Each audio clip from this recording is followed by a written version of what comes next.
Catherine. Merry Christmas. Hi, Gail. Happy Hanukkah. Thank you. Well, this is our last Get Real Talk of 2020, and here we are again. And it's a good idea at the end of the year that we do some reflecting and maybe reflect on our podcast and reflect on where we've come personally in this year. So, when we started our podcast in June of 2019, it was just a dream. It was really just a dream. I never thought it would take us where it has taken us. And look at us. We're the active voice of aging. That's right. Aging reimagined. Aging reimagined. And we're aging right along with our podcast. And so, I remember that we started recording at DePaul University in the green room that you got for us because you were working there. And I would walk from my home and schlep along my computer and all the cords, hoping I didn't forget anything. And then and you would bring down the microphone, and we did that from June until March. Right. And I remember too, we prayed each time that the recording would work, that we'd be able to find it afterwards. Right. It's just so hard to believe how far that we have actually come. Well, you've become the technology guru of women over 70, so I salute you. Yes, well, you wouldn't have thought that if you had seen me doing my workshop every day. But yeah, I have come far. It's true. And then what happened? COVID hit.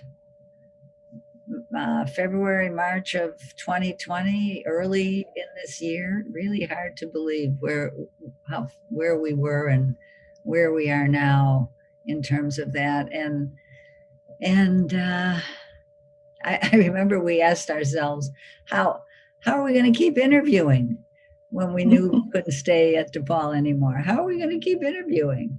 And then we realized that we've been interviewing on Zoom right along.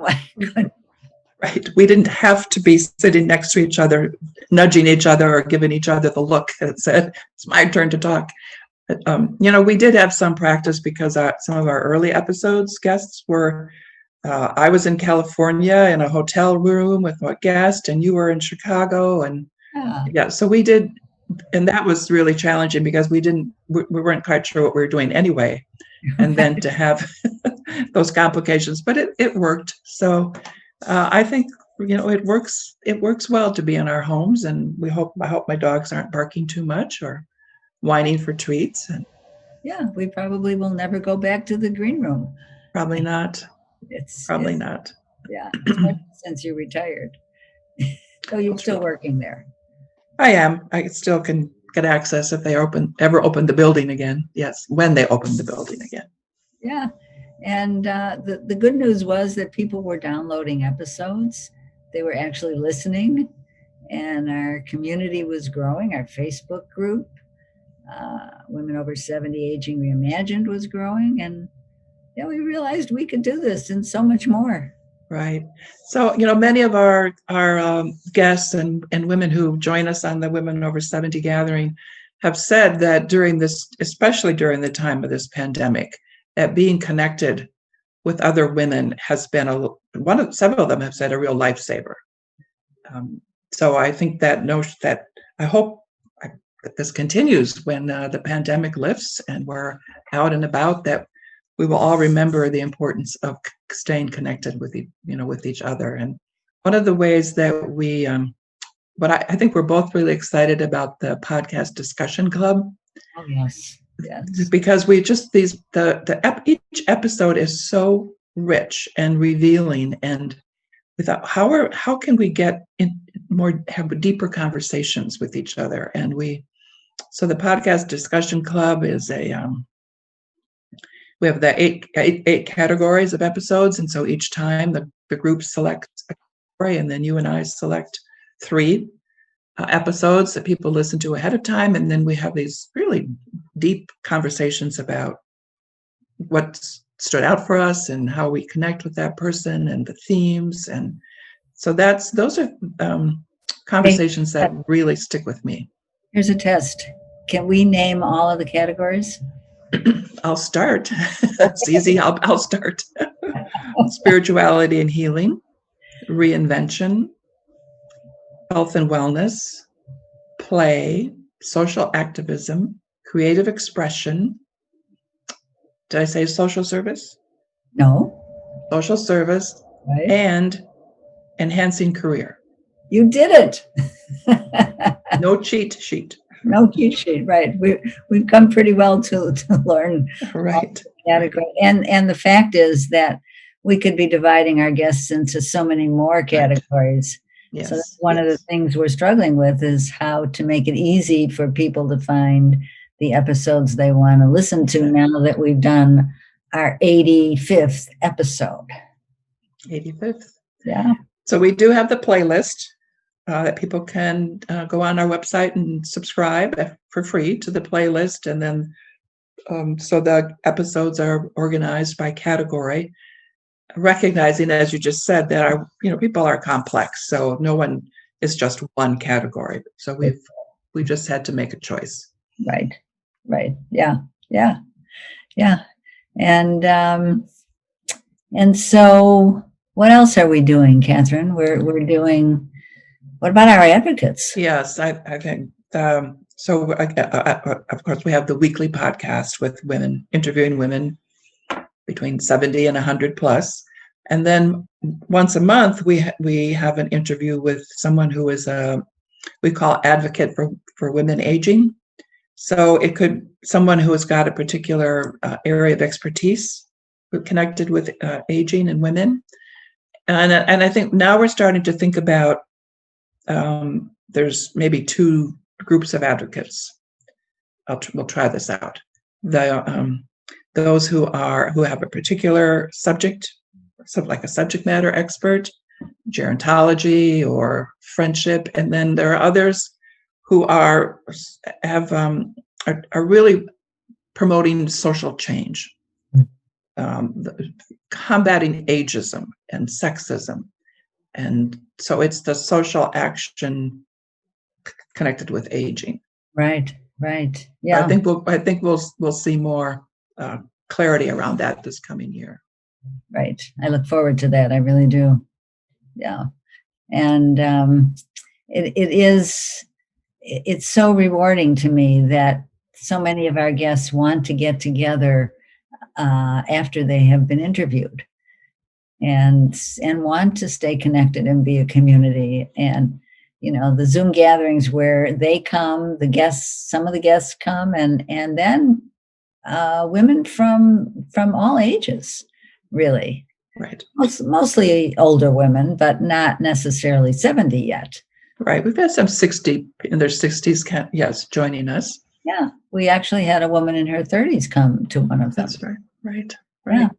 And Gail, you're really, I'm sorry, did you want to add something? Yeah, you've been really resourceful in the connections you have with women who have who are podcasters. And then we've been invited to be interviewed on their podcast. So I think we've done maybe 5 so far. Half a dozen. Yeah. Yeah, half a dozen. Mm-hmm. We just did one this week, Women of Impact. Right. That was Andrea. fun. Yes. Yeah, she's excellent interviewer. They all have been excellent interviewers. Yeah. Melinda Woodstock from Wings of Business, and she's also the founder of Podopolo, which is the new app that is a platform that our podcast is on. Women over 70 can be accessed through Podopolo. Right. And that's going to be an exciting thing because Podopolo is gamifying listening to podcasts, and there will be hundreds of podcasts on it. A whole new world for us, just when we thought we'd learned everything. Oh my. Yeah, right. We're just beginning. We have a little foot in the water, right? Yes. what are there 800,000 and other podcasts, but everyone we talk to says, what we're doing, ours is a niche, that there's no one else doing it quite what we're doing. So we've got a lot of allies, people who are promoting active aging, positive aging, but not in quite the way that we're doing it. So we're in good company, but we're not in competition, which I guess is what I'm trying to say. Right, exactly.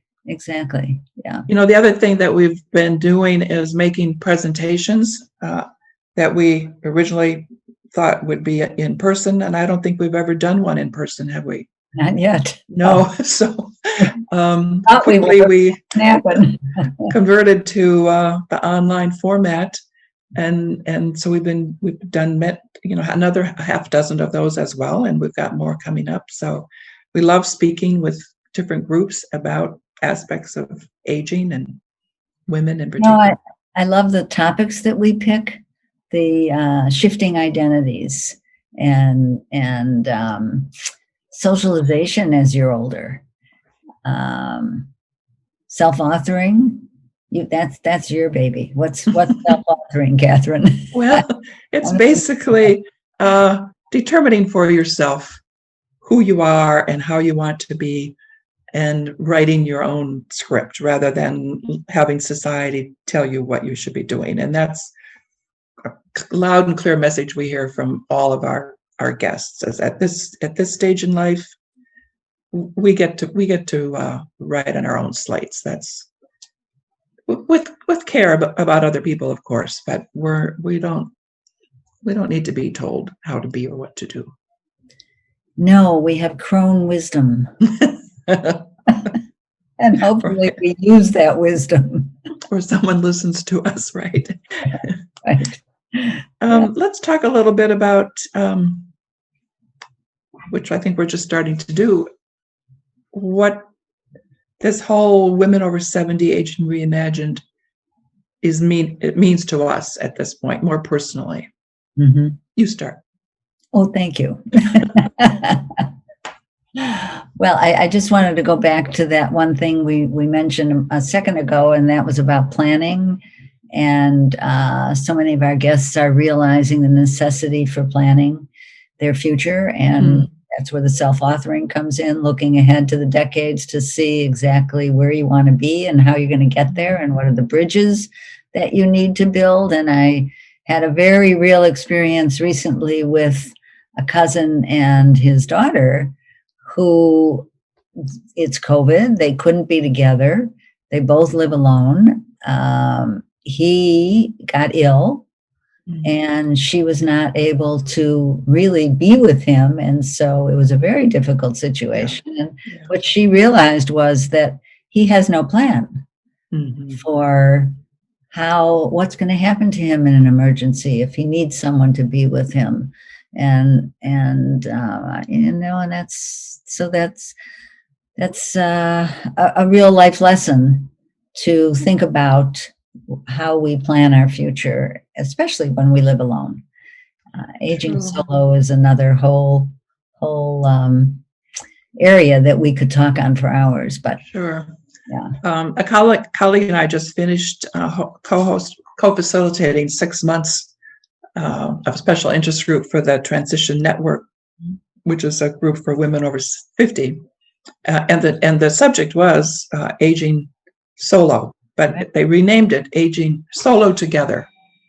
So we live alone, and then how do we create community around us? So that was quite enlightening to be part of that. Yeah. So what you said about your cousin and her father, I've been, my heart hurts right now because of certainly the widespread suffering around our country and the world. And I really can't speak to that. I can feel it, but I can't speak to it very well. So I've been thinking a lot about the people in my sphere who've lost spouses and children, and some passed away from COVID. others from other conditions, but people could not be together. And some were deaths were anticipated, and some were very sudden. So people are having to deal with real loss, tragic loss in an unprecedented context. Where we're supposed to be able to come together, and we're not able to do that. And I was reminded, I'm going to see if this works. I was reminded of Judith Davis was our very first guest. And when she was finishing her graduate program, there's a requirement to do some reflection. And she, because it was graduate school, of course, she had to write something about it. But this is a needlepoint that she did that she called heart bruises. So you see all the hearts, the different shapes, the different colors. And then this is what intrigues me. There's a needle here and an unfinished thread. So that where does the next heart bruise go? And what does it look like? And so this is, as I think about the loss and things that people have had to deal with this year, 2020, I was reminded of this wonderful gift that Judith gave me then as she finished her program. So it's in my home office, and I see it every day, and I am grateful for the message. It's a hopeful message as well, that because they're heart bruises, they're not broken. That helps me think about our guests and just the fact that while they are vibrant and vital and alive, they have lived a lot. Guests that we interview, right. and they've experienced loss and heartbreak and so many things that would could take someone down. Yes. And yet they keep moving and they keep going. And so they are totally inspirational, not only to our listeners, but I think to us, certainly to me, definitely. And I know to you as well. And, so I was thinking back to where I was when COVID hit, and I had been in California for 3 weeks. And I was at my son's home, and they're his ever gracious wife and my 2 grandchildren and him are always wonderful hosts for me to stay with them. And it's really a great experience. But I was planning to go home, and then it was COVID. And so I got kind of scared, and we were on our way to the airport, and I said, I don't know if I should be flying, if I should leave. And my son said, come on, we're going back home. And so we turned around and went back to the house. And I thinking about this year and what it has meant, I could so easily have just stayed there. Right. You did come back home, by the way. I want to make that clear. I'm going to tell people that. Oh, okay. So yes, I went back. I did question it and all, yeah. and then 2 days later, I realized, I have to go home. I actually could get stranded in San Diego, and now looking back, 10 months later, I'd probably still be there, and my ever gracious daughter-in-law and family would probably be tearing their hair out. So it was a good thing that I came home. But but reflecting on all of that, it makes me realize just how resilient I am, and that if I were interviewing me. I've experienced so much loss and in my life, and I've had some illnesses and all, but through it all, I have this very positive attitude that just doesn't quit. So if you were interviewing you, yes, where does that come from? Were you born that way? How does that optimism and positive attitude persist? I definitely think I grew up in a family where the cup was always half full, never half empty. And so I do believe that my family played a big role in my own positivity, and that and resilience, because I watched my parents have several things happen to them, and my aunts and uncle with whom we were very close, and we just had this whole wonderful family. And so, yeah, maybe that is where it comes from. I'm also. Go ahead. Oh, go ahead. Go ahead. Well, it made me think about my own upbringing. I would say that my parents and extended family were extremely resilient people. They're farmers.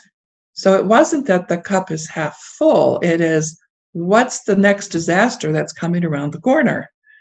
What's the next hailstorm, the next drought, the next being flooded out, the next machinery that breaks down and you can't afford to fix it, the blight. So it was trying to balance that we're farmers, and so of course we're hopeful, we're growing, crops and things, and yet knowing that it's just luck.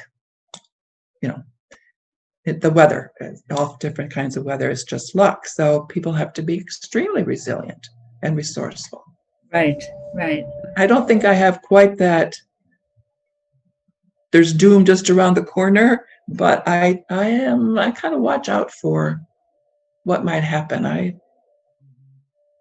kind of maybe sometimes over anticipate. Yeah. Well, that might be a good thing. When it doesn't happen, I'm very happy. For sure. I've always been the person who makes lemonade out of lemons, and so I'm grateful that I'm that way. And I think when COVID hit this year, that I just sort of sat back and said, well, now what? I can't see my clients in person. I can't go out to dinner and theater and all the way we used to. And so it's been really quite a year. I think that there's a lot of improvisation in what you and I have done together. Mm-hmm. And it has worked, and also the need for socialization to stay connected. And so I started Wonder Woman Mastermind Club online, and moved part of my business model to that. So I'm pretty proud for the way that I have managed on my own all these years.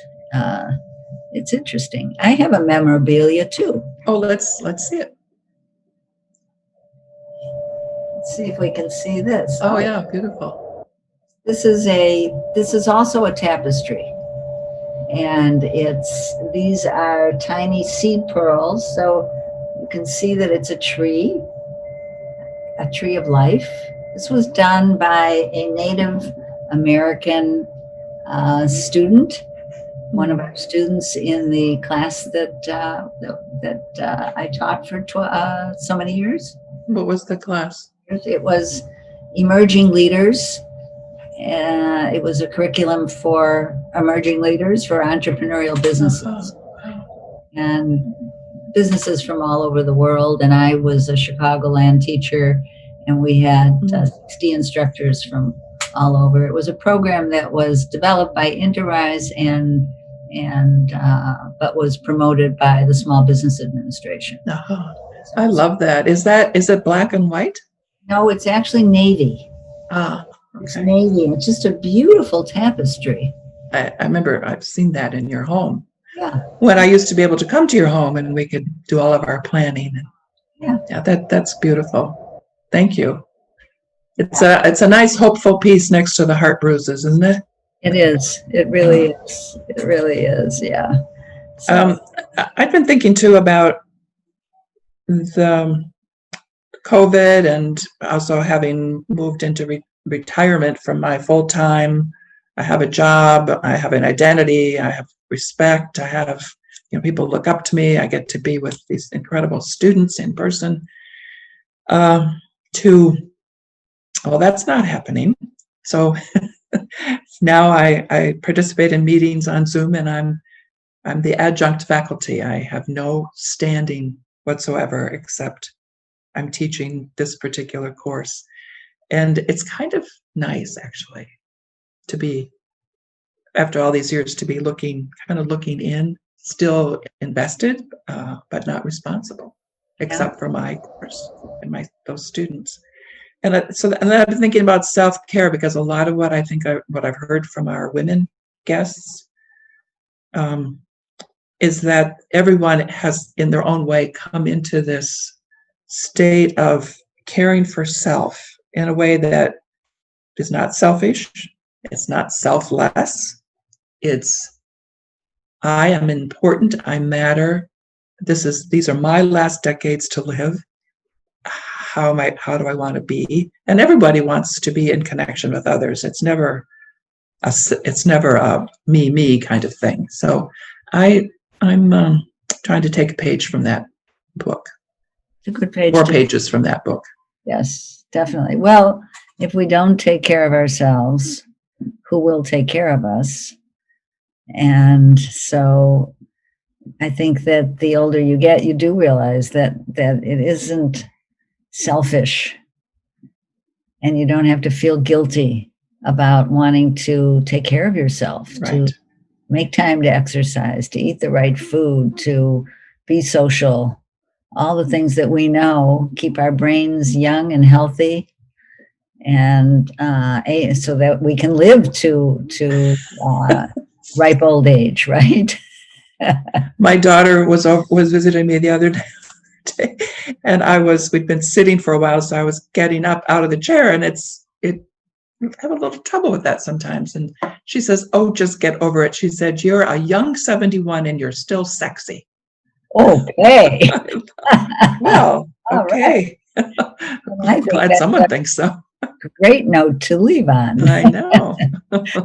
So until our next Get Real, Catherine, I always love doing these with you. And you as well. And there's a new era coming in 2021.